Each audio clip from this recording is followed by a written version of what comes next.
Magandang araw mga kagabayan, po November 14, 2023, araw po ng Martes.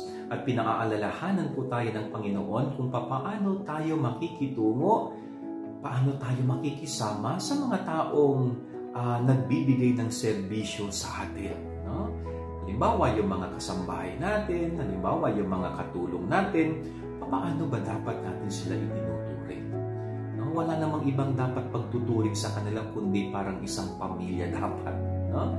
Kahit tayo yung amo, kahit tayo yung boss, huwag sana nating gagawin na para bagang inferior itong mga tao na ito. Remember na sila'y tao din, na tayo pareho lang tayong tao.